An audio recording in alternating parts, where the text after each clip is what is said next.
Listen closely because what I'm about to reveal will change the way you see attraction forever. Most men spend their entire lives chasing women, bending over backwards, begging for attention, only to end up frustrated, confused, and alone. But what if I told you there's a hidden switch inside every woman's mind, a psychological trigger that once flipped makes her chase you? And what if I told you that the men who understand this don't just get more women? They command respect, spark obsession, and control the entire dynamic without saying a word. This isn't manipulation. This isn't games. This is the raw, unfiltered truth about how female desire really works. And once you see it, you'll never struggle with attraction again. Over the next few minutes, I'm going to expose the 3 forbidden psychological secrets that separate the men women tolerate from the men they can't forget. These are the same secrets that have built empires, toppled relationships, and created legends throughout history, and they're rooted in science, not opinion. But warning, what you're about to learn will challenge everything you've been told about dating. And once you know it, you can never go back to being the clueless, needy man you once were. So if you're ready to unlock the power that makes women pursue you, invest in you, and fight to keep you, then don't you dare look away. Because this is where your real life begins. Let's talk about something fundamental, something so deeply wired into human nature that if you ignore it, you'll keep struggling with women, no matter how much effort you put in. And that is this. Women don't fall in love with you because of what you have. They don't fall in love with you because of what you do. They fall in love with you because of how you make them feel. And this isn't some cheap pickup artist trick.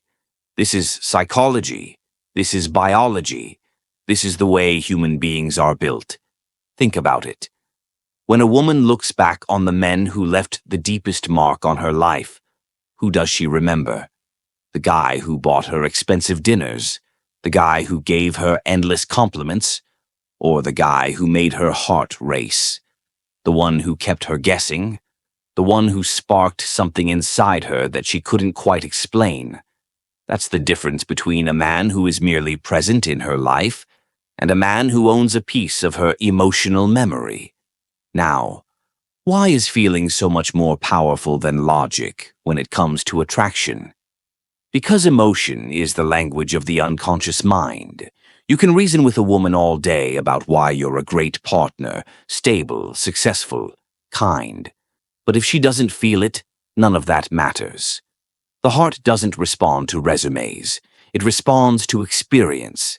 It responds to tension. It responds to the thrill of something uncertain, something alive. This is why nice guys finish last. Not because being kind is a weakness, but because they misunderstand what actually creates attraction. They think, if I show her how much I care, if I prove my loyalty, she'll see my value. But that's not how desire works. Desire isn't a transaction. It's not about fairness. It's about provocation. It's about awakening something inside her that she can't ignore. So what's the key emotion that triggers this response? It's the feeling of anticipation, the sense that there's more to you than meets the eye. When a woman can't fully predict you, when she senses depth, when she wonders what you're really thinking, that's when you become magnetic. That's when she starts investing mental energy in you. And once she's investing, once she's emotionally engaged, that's when real attraction takes hold. This isn't manipulation. It's understanding. It's recognizing that human beings are drawn to what challenges them, not just what comforts them. A relationship built purely on comfort is a relationship that becomes stagnant. But a relationship with tension, with mystery, with room for her imagination to fill in the gaps, that's a relationship that stays alive.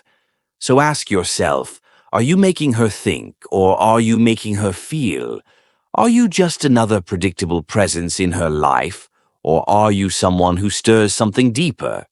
Because if you want to be unforgettable, that's the question that matters. And once you understand that, everything changes. Now go out there and give her something to feel. Let's address one of the most insidious attraction killers.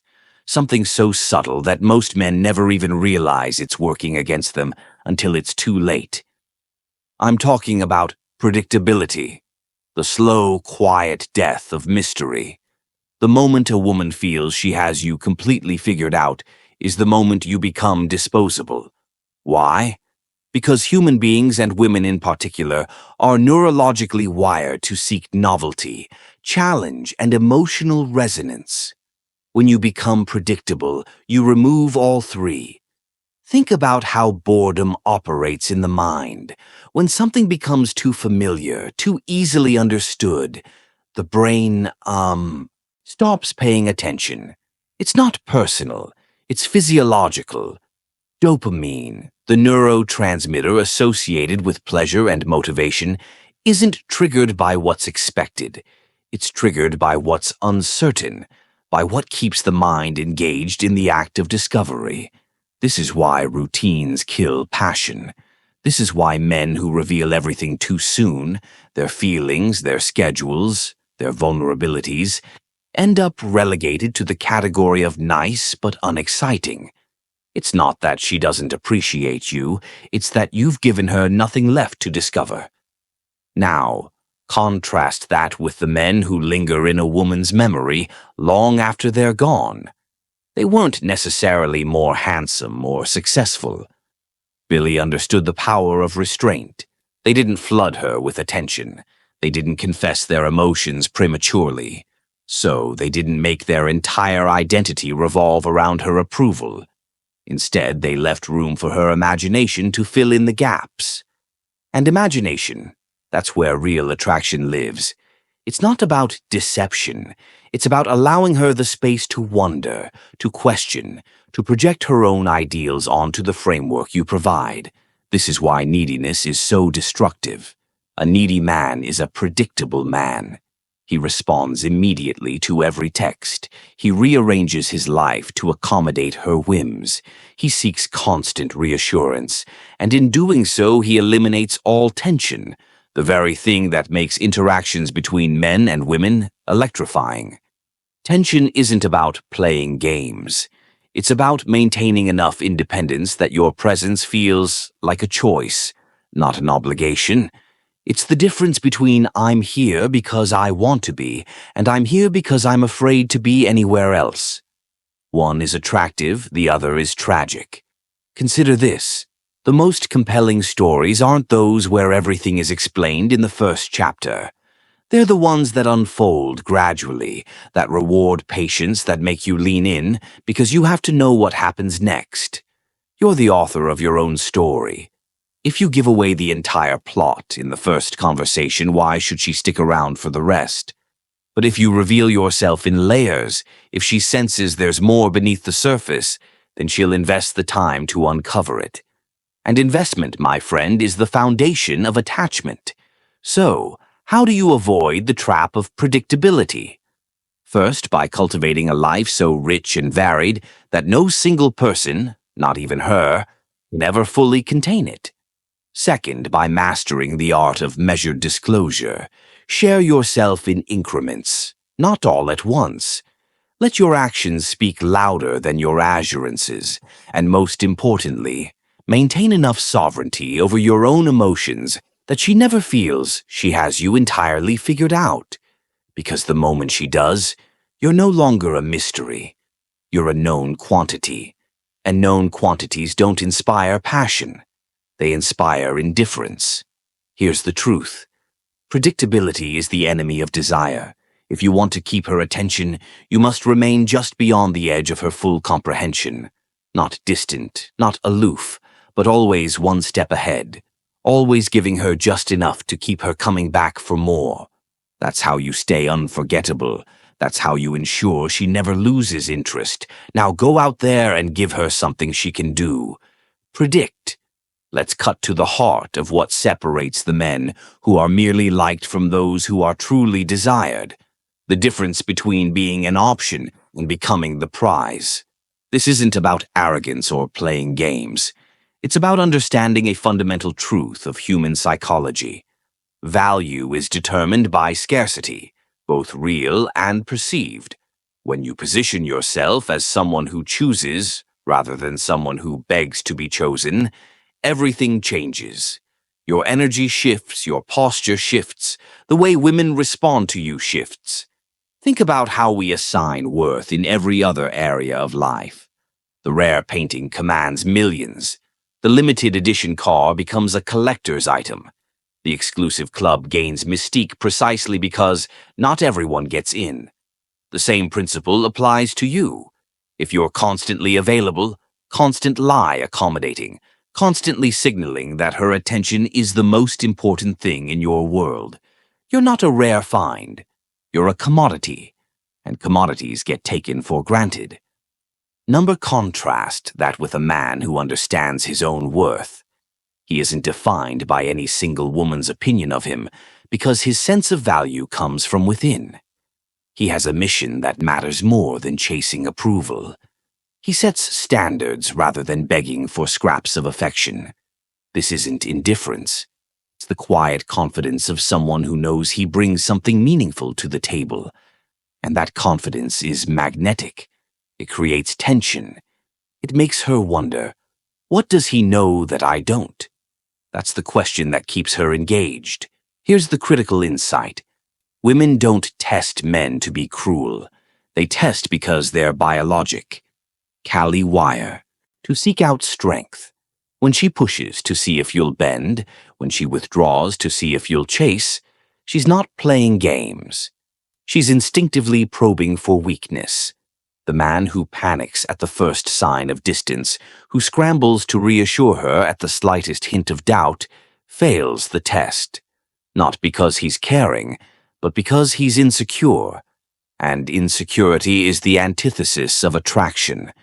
But the man who remains unshaken, the man who meets her fluctuations with steady calm, he passes in ways that go straight to her subconscious. He demonstrates the one trait that matters more than any other: emotional sovereignty, the ability to stay centered regardless of her moods. That's what makes her respect you. That's what makes her want to earn your approval rather than take it for granted. Because deep down, every woman knows a man who can't govern his own emotions can't be trusted to handle hers. This is why neediness is so lethal.